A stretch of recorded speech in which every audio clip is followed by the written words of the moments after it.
Relay access granted. Archive access granted. Episode 6, The Broadcast Room. I don't remember leaving Site 9, and that is the part I keep coming back to because it should be impossible. I remember the hallway, the voices, and the lower level breathing around me like the building had lungs hidden behind the walls. I remember the feeling of something standing close enough behind me that if I had turned around, my face would have brushed against it. I remember my own heartbeat getting so loud that, for 1 second, I thought it was coming from the speakers. Then there is nothing. No stairs, no gate, no forest, no truck door, just a blank space where the escape should have been, like somebody cut the footage out of my life and left the ends burned.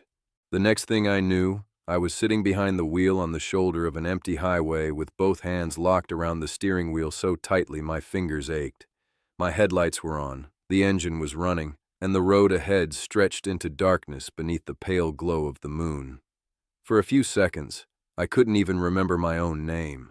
I knew I had one, knew there was supposed to be one, but it sat just out of reach behind the panic while I sat there breathing hard and listening to the engine idle, waiting for the shape of the world to come back.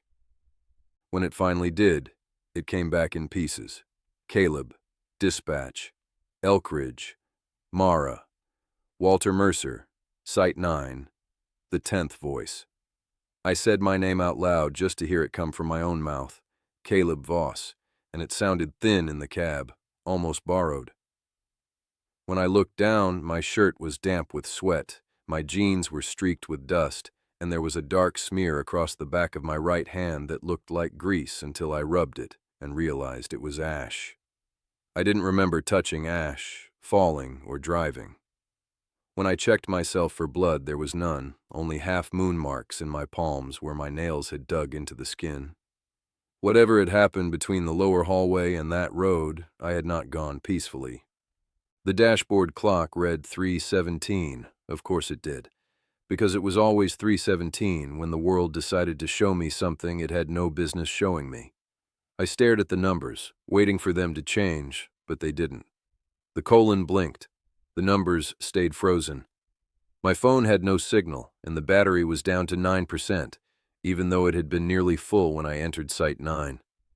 That bothered me more than the missing time, which probably says something about how badly my mind was trying to protect itself. A dead phone felt normal enough to be terrifying. Missing memories belonged to nightmares. A drained battery belonged to ordinary life. It meant the impossible had followed me back into something familiar and small. I turned on the radio without thinking. Static would have been a comfort, music would have made me cry, and some late-night preacher telling me the world was ending might have actually made me laugh. But every station was silent. Not dead air, because dead air has a texture if you listen long enough, a faint hiss, a soft electrical breath. This was different. This was silence with intention. It felt placed there, held there, like every voice in the world had been told to wait. I turned the dial slowly from one end to the other, AM, FM, presets. Nothing, just that perfect emptiness pressing against the windows. Then, somewhere between frequencies, a voice came through as clearly as if someone were sitting in the passenger seat beside me and said, "You're late." I shut the radio off so hard my fingers slipped against the knob. The dashboard went dark except for the frozen clock, but the silence did not improve. I stared at the empty seat beside me and hated myself for looking, because for 1 second I expected to see someone there. Not a person exactly, more like the outline of one, a passenger-shaped absence, the kind of thing you notice only because the space around it feels wrong. There was nothing there. That should have helped. It didn't. I sat on the shoulder for another minute, maybe longer, trying to decide what to do. Home was closest. Dispatch was safest in the way a burning building is safer than standing alone in the woods because at least other people are inside. Walter Mercer had answers, or at least pieces of them. Part of me wanted to drive straight out of the county and keep going until the road signs stopped knowing my name. But I knew better.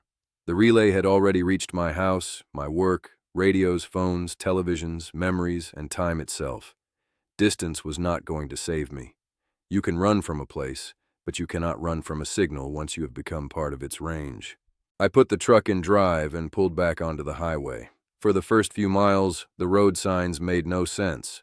One said Briar Road was 2 miles ahead, which it couldn't be. Another pointed toward Ash Hollow, 6 miles east, even though Ash Hollow did not exist on any current map, and sure as hell was not east of where I was. A Greene County sign listed Elk Ridge, Mill Creek, and a town called Vane Crossing that I had never heard of, though seeing the name made a cold pressure gather behind my eyes. I kept driving and refused to turn. After a while, the signs corrected themselves, or maybe I did. Briar Road disappeared, Ash Hollow vanished. Vane Crossing became County Route 12. By the time the first gray light of dawn bled into the sky, I was on a road I recognized. I didn't go home. Home no longer felt like a place I could trust. Too many things had reached me there already. Voices through dead screens, knocks at the door, static in walls that had no speakers. So I drove to Walter Mercer's house instead, telling myself I needed answers, though part of me just wanted someone else to be awake and afraid. Fear is different when it has witnesses. Alone, it becomes a language only you can hear. With another person, it has shape, can be pointed at, named, maybe even survived. Walter's house looked exactly the same as it had before, which somehow made it worse. The porch light was on, the curtains were drawn, and the antenna rigs on the roof stood crooked against the dawn sky, collecting signals from places nobody should be listening to. I parked at the curb and sat there for a moment, watching the house watch me back.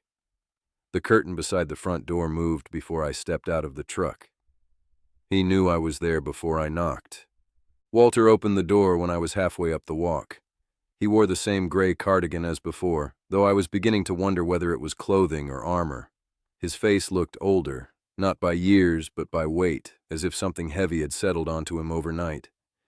His eyes moved over me quickly, checking for blood, injury, maybe something worse. Then he stepped aside without a word. I entered, and he locked the door behind me. The house smelled like dust, coffee, and warm electronics. Radios lined the walls, wires ran along baseboards and disappeared beneath tables stacked with notebooks, old county maps, cassette decks, frequency charts, and binders labeled in handwriting that had faded to brown. The first time I had been there, the place had felt eccentric. Now it felt like a bunker built by a man who had spent decades losing a war no one else believed was happening. "You went below," Walter said, his voice flat, though his hands gave him away as they shook while he reached for the coffee pot in the kitchen. I followed him and stood in the doorway while he poured 2 mugs, spilling some onto the counter without wiping it up. "You knew there was a lower level," I said. "I told you not to go." "That's not an answer." "No," he said. "It isn't." He set 1 mug on the table and nodded toward the chair. I didn't want coffee, but I sat down anyway. The mug was black and chipped, with the logo of a radio supply company printed on the side, old enough to have outlived everyone who made it. Walter sat across from me, but did not drink from his. For a while, neither of us spoke. Somewhere in the next room, a radio hissed softly, and then clicked 3 times. Walter's eyes flicked toward it, and mine did too. "What is Site 9?" I asked. Walter looked at the table. "You don't want the whole answer." "I'm way past wanting things." "No," he said quietly. "That's exactly the problem. You still want answers. That's how it keeps you moving." I leaned forward. "What is it?" He closed his eyes, and for one strange second I thought he might cry, but he didn't. Men like Walter Mercer don't cry easily. They rust instead. He stood, walked into the next room, and began opening drawers. I heard paper shifting, metal scraping, one drawer sticking before he forced it loose. When he came back, he carried an old folder tied shut with string and placed it on the table between us, keeping his hand on top of it like he was afraid the contents might move if he let go. "It was never a radio station," he said. "Not in the way people think. It was never military either, not officially, not government, not in any clean way that leaves a paper trail.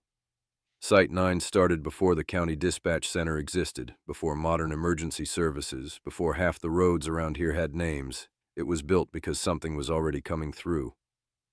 Coming through what? Walter looked up. Everything.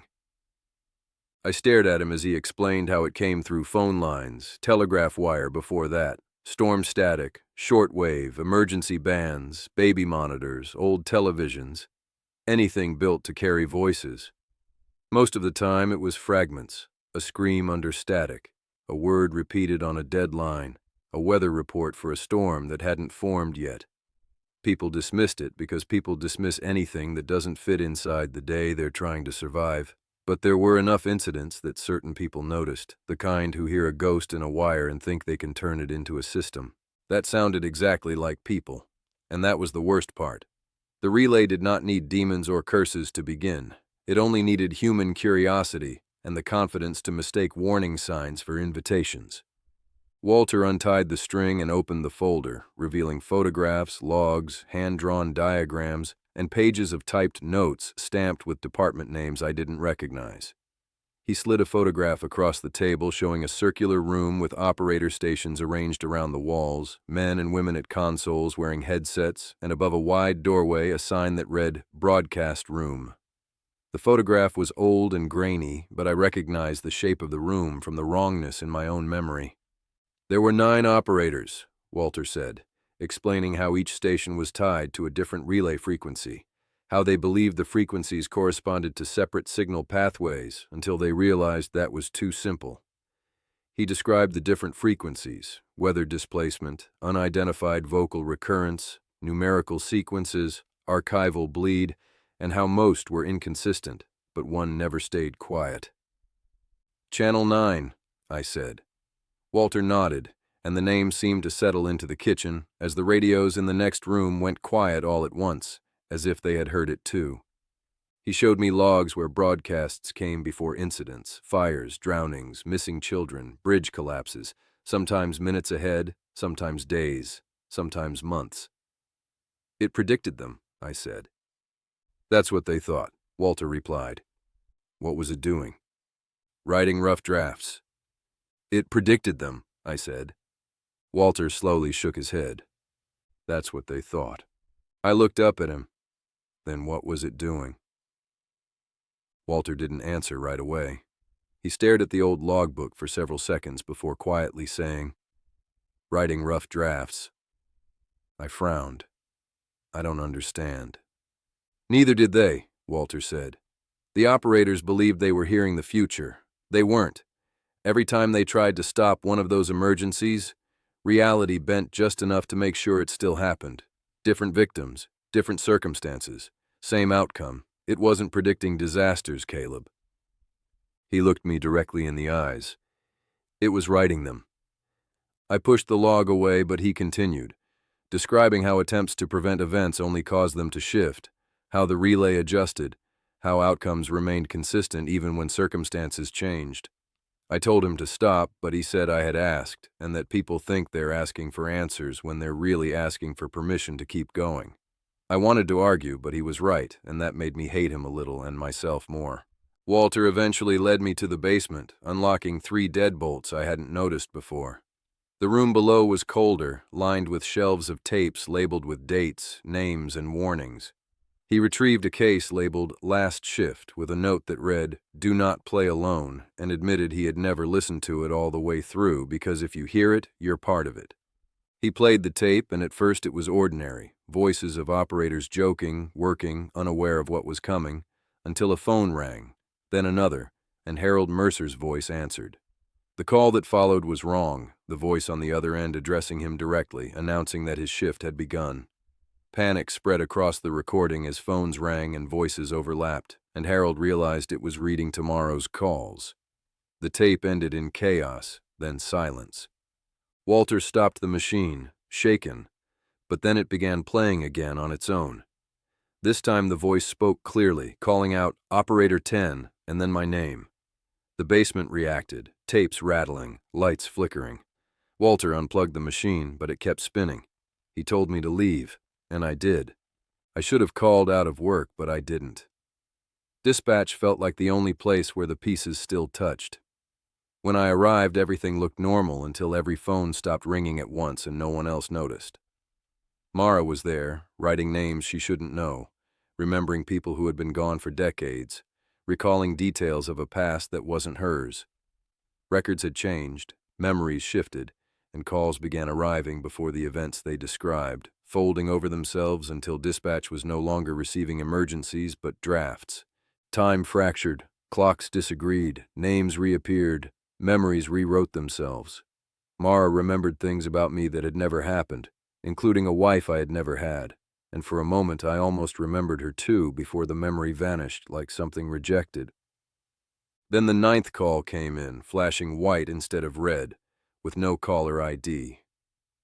I answered, and the voice addressed me as Operator Caleb Mercer, telling me I was overdue for transfer and that the broadcast room was awaiting me. Screens displayed a countdown, phones rang in unison, and I knew I had to go back. The drive to Site 9 took 9 minutes. The building was lit from within, the interior cleaner, more structured, as if the past was pressing through. I descended to the lower level, where voices filled the air, rooms held remnants of different times, and I saw echoes of the original operators moving through preserved moments. Harold Mercer saw me and warned me not to answer it before everything vanished again. I answered a ringing phone anyway, and the voice confirmed my designation, explaining that refusal was only delay and delay was participation. It told me I was chosen for compatibility, grief, guilt, curiosity, and directed me to the broadcast room. Inside, the room was impossibly large, filled with equipment from every era, 10 operator stations arranged in a circle. 9 were occupied by silent figures, their faces hidden, their presence heavy with time. The 10th chair was empty, labeled with my name. I approached it, hearing voices from different times through the headsets, including my own voice from the future warning me not to finish the broadcast. When I stepped back, the 9 operators turned toward me in unison, patient and inevitable. One leaned toward the microphone and spoke in a voice that was everything at once, telling me I was only late because I still believed time moved forward. The empty chair rolled back from the console, waiting,